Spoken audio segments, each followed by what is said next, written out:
chers amis, chers téléspectateurs, chers frères et sœurs en Christ, bienvenue à cette émission que nous avons à entretenir une fois de plus avec le révérend pasteur Karim Zongo.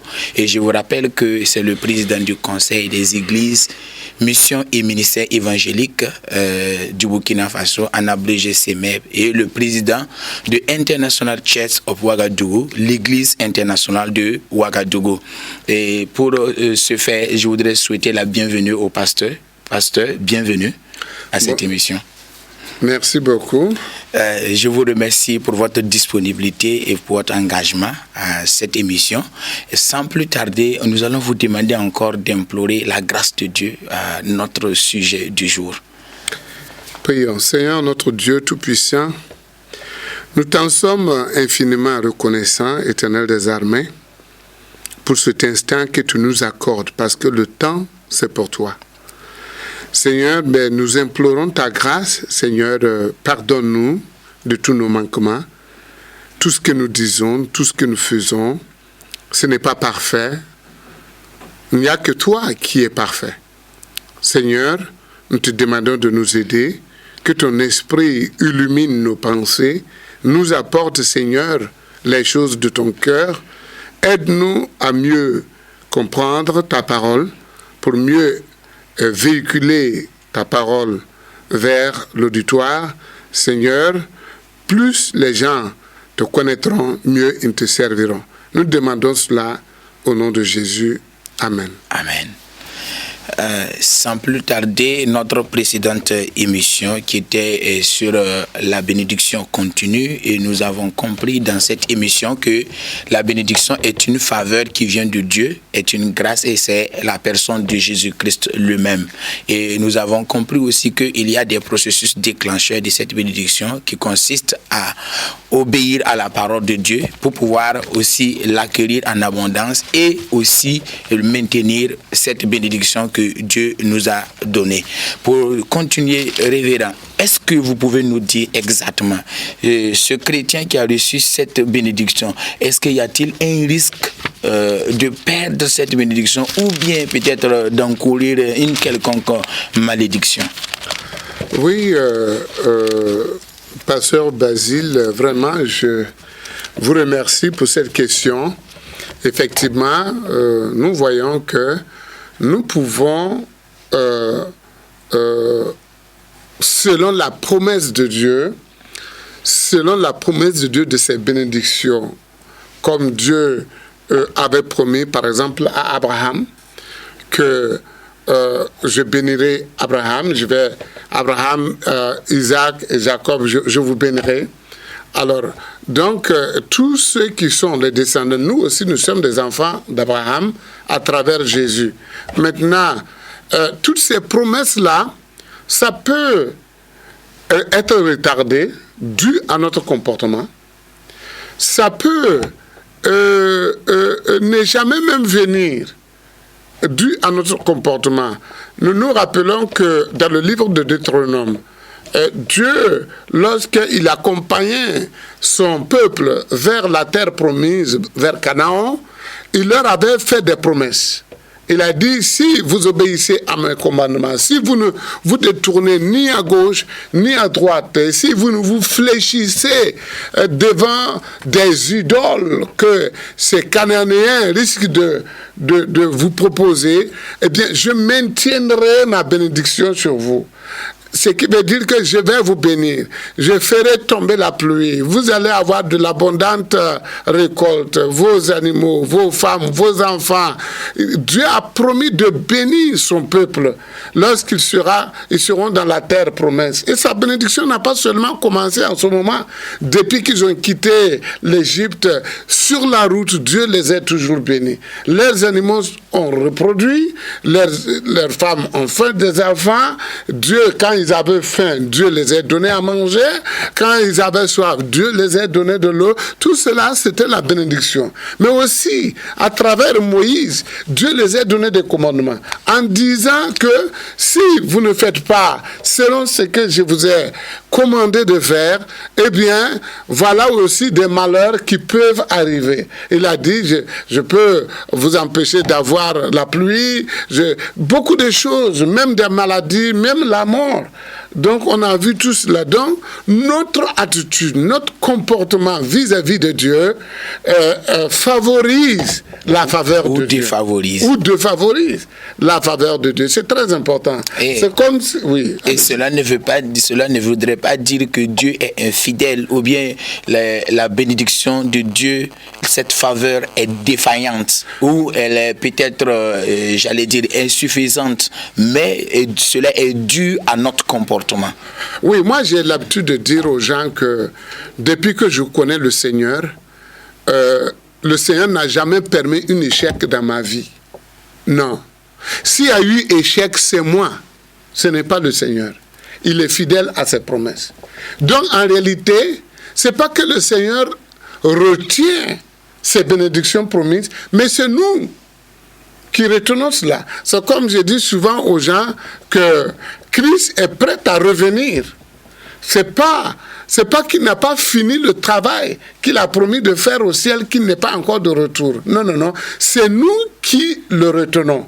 Parce que nous n'avons pas accompli le contrat, la mission qui nous est confiée en disant allez de partout dans le monde entier et annoncer l'évangile à tous ceux qui auront cru et qui accepteront, auront la vie éternelle. Nous n'avons pas encore fait ça. On est là avec des petits trucs inutiles, des petites discussions, petites querelles, voler les membres de telle ou telle église. C'est pas ça qui nous est demandé.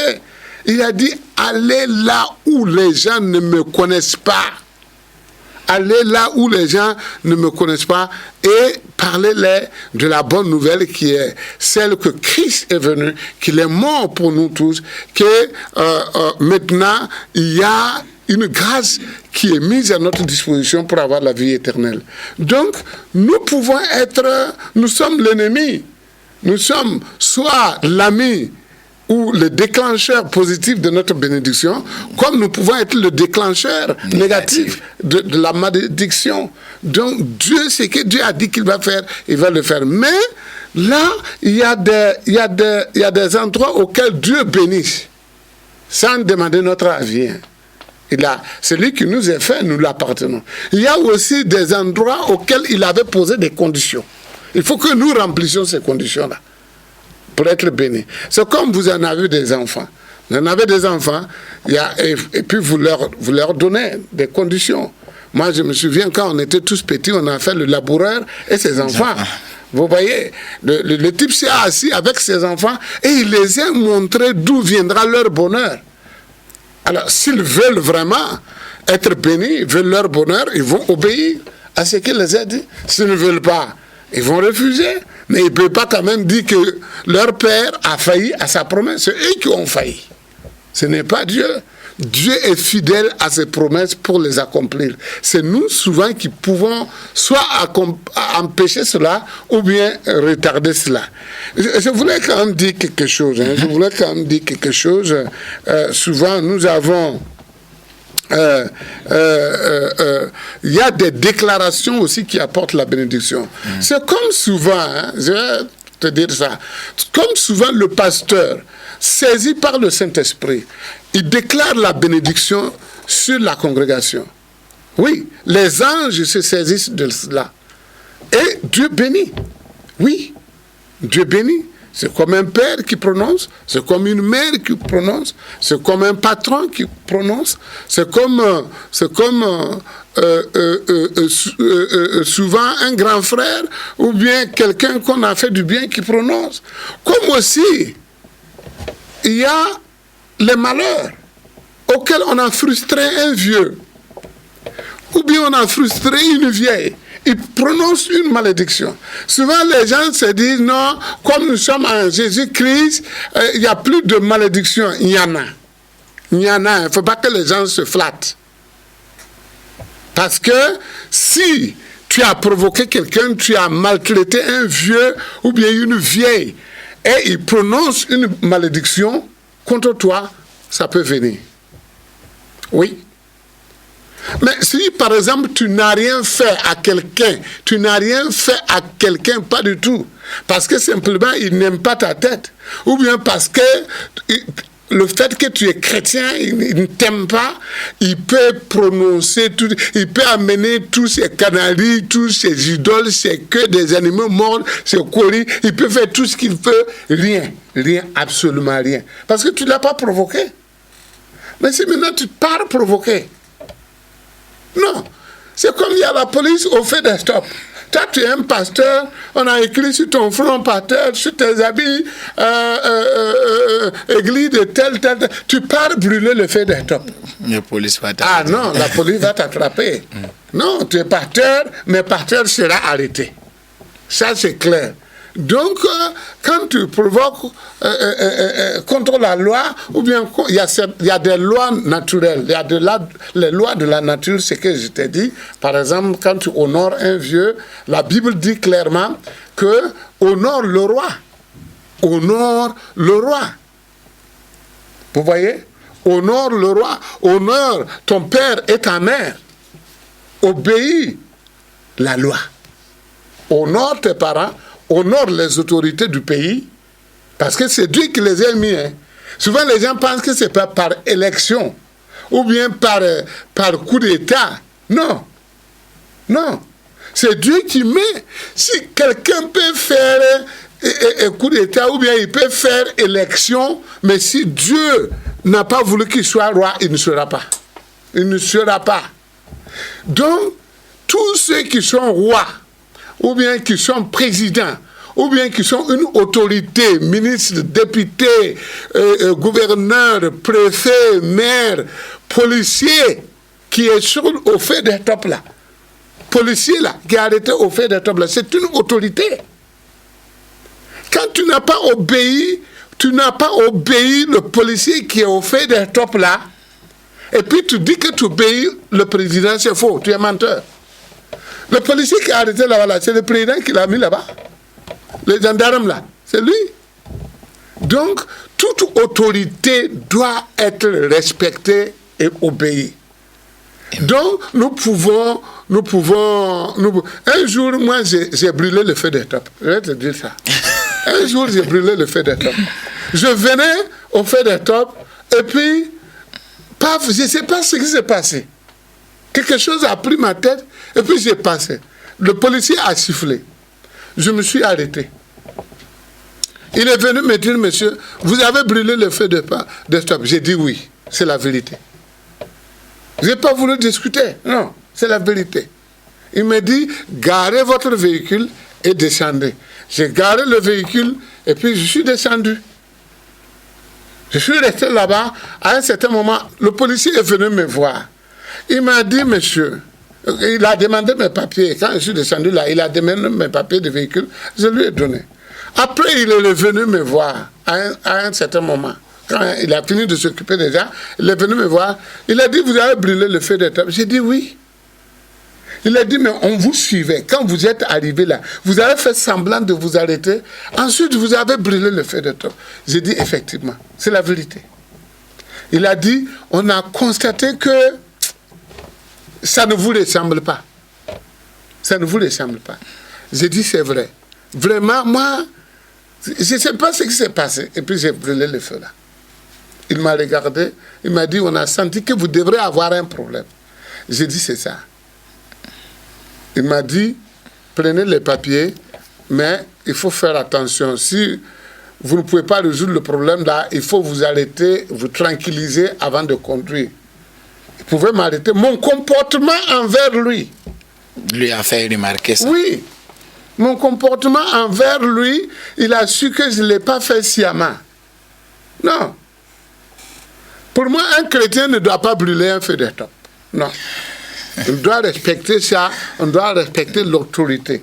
Donc, tu vois que souvent, notre comportement peut nous apporter le bonheur, comme ça peut nous apporter le malheur. Ça peut nous apporter la bénédiction, comme ça peut nous apporter... La Bible dit, même l'âge, la Bible dit que respecter les personnes âgées. Ce n'est pas seulement dans le monde, mais même à l'église. On n'a pas de respect. C'est comme souvent avec les jeunes pasteurs, vous en avez un vieux. Moi, j'ai souvent dit aux gens, et d'ailleurs, à cause de cela, on me taxe de tous les noms. Mais quand tu veux prier même pour une personne âgée, c'est vrai, tu es un homme établi par Dieu. Mais Dieu reconnaît l'âge. C'est pour cela qu'il a dit, oh non. Même Paul reprend Timothée en lui disant, fais attention aux personnes âgées. C'est très important. Donc, je voulais quand même lire ici, parce qu'il y a des éléments déclencheurs auxquels les serviteurs de Dieu peuvent déclarer une bénédiction et ça marche. Ils déclarent la bénédiction de Dieu et ça marche. C'est pour cela, dans Nombre chapitre 6, je voulais quand même lire ce que nous avons l'habitude souvent de déclarer comme bénédiction et c'est que Dieu a commandé à Moïse. Il a fait ce commandement. L'Éternel, donc, verset 22. Dans Nombre chapitre 6, verset 22, il dit, l'Éternel parla à Moïse et dit, parle à Aaron et à ses fils et dit, vous bénirez ainsi les Israélites. Vous leur direz, que l'Éternel te bénisse et te garde. Amen. Nous avons le droit de la déclaration. Nous avons le droit des éléments déclencheurs. Mais la bénédiction vient de Dieu. Il dit que l'Éternel fasse briller sa face sur toi et t'accorde sa grâce. Que l'Éternel lève sa face vers toi et te donne la paix. C'est ainsi qu'ils mettront mon nom sur les Israélites et je les bénirai. C'est l'Éternel qui bénit.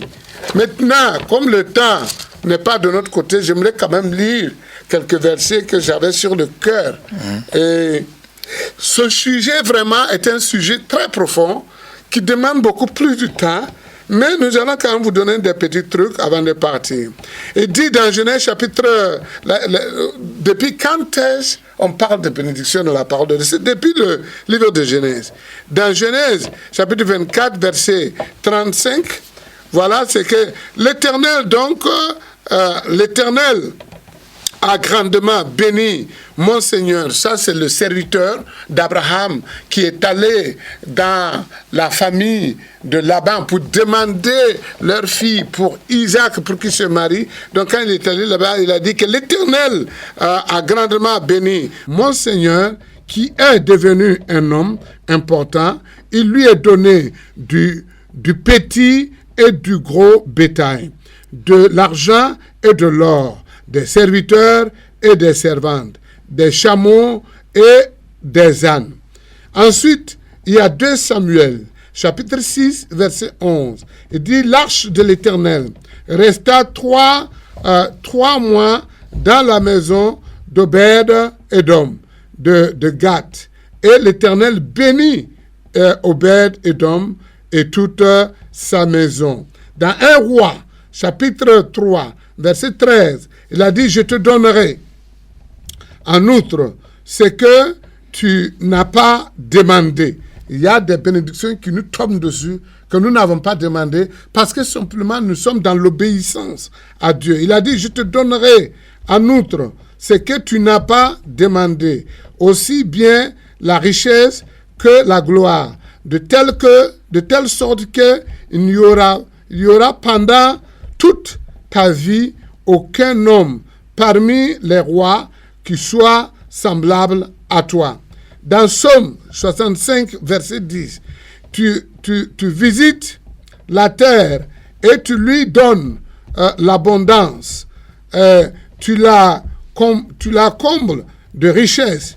Le ruisseau de Dieu est plein d'eau. Tu prépares le blé quand tu la prépares aussi. Tu prépares le blé et quand tu la prépares ainsi. Dans Psaume 68, 20, il dit, béni soit le Seigneur chaque jour. Il nous prend en charge.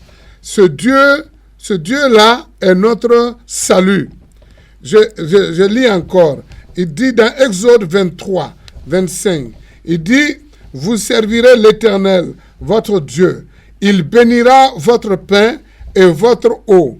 Et j'écarterai la maladie du milieu de toi.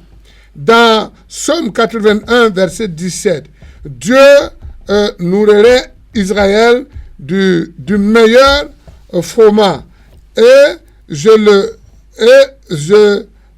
le rassasierai du miel du rocher. Je vais continuer, je vais terminer. Il dit encore, alors l'Éternel, il prendra la pluie, il répandra la pluie sur la semence quand tu auras mis en terre, et le pain qui produira la terre sera substantiel et nourrissant. Et en ce jour-là, tes troupeaux iront paître dans de vastes pâturages. Dans Amos 9, verset 13, il dit, alors, voici que les jours viennent, oracle de l'Éternel, où le laboureur suivra de près le moissonneur, et celui qui foule le raisin, celui qui répand la semence, ou le jus de fruits ruissera des montagnes, et où toutes les collines se plancheront. Et Malachie, chapitre 3, verset 10, apportez à la maison du trésor toute la dîme, ainsi qu'il y ait des provisions dans ma maison. Mettez-moi de la sorte à l'épreuve, dit l'Éternel des armées, et vous verrez si je n'ouvrirai pas pour vous les écluses du ciel, si je ne déverse pas pour vous la bénédiction au-delà de toute mesure. Et le dernier verset, qui est Matthieu chapitre 6, verset 33, il dit, cherchez premièrement son royaume et sa justice, et tout cela vous sera donné par-dessus. Donc cherchez son obéissance et tout vous sera donné. Amen. Oui. Amen. Donc la bénédiction de Dieu est absolue. Absolue. Infaillible. Fantastique. Ses promesses sont infaillibles. Et avec un fondement solide. Oui, absolument. Si nous restons fermes et nous obéissons à sa parole. Si nous ne défaillons point, la bénédiction de Dieu est infaillible. Oui, infaillible. Alléluia. Amen. Gloire à Jésus. C'est comme deux enfants que tu as. Et l'enfant qui t'obéit toujours, même s'il n'est pas à côté de toi, dès lors que tu gagnes quelque chose, tu ne penses qu'à lui. Par contre, le désobéissant, il est assis à côté de toi, mais il ne gagne rien. Oh, c'est vraiment génial. Merci beaucoup, révérend pasteur. Que le Seigneur vous bénisse pour votre disponibilité. Amen. Et pour résumer ce que nous venons de dire tout de suite, il faut dire que la bénédiction de Dieu est infaillible. Et cette bénédiction de Dieu, une fois que nous sommes en Jésus-Christ, nous devons obéir et rester fermes pour ne pas vaciller, aller de gauche à droite, faire de compromis avec cette bénédiction. Et je vous encourage vraiment, frères et sœurs, à rester fermes avec la parole de Dieu, dans l'obéissance totale, sans défaillance de la parole de Dieu, et restez ferme afin que cette bénédiction puisse découler en abondance dans votre vie. Et je remercie aussi le révérend pasteur une fois de plus pour sa disponibilité, et nous reviendrons chez vous plus tard si vous nous suivez pour aborder d'autres thèmes qui sera une grande bénédiction aussi pour vous, comme nous l'avons déjà commencé. Et notre prière est que le Seigneur puisse vous bénir et vous donner vraiment les yeux spirituels afin que vous puissiez discerner et comprendre à travers cette émission que vous suivez la bénédiction de Dieu qui est autour de vous, et vous puissiez réellement obéir et demeurer en abondance dans cette bénédiction. Que le Seigneur vous bénisse. À la prochaine.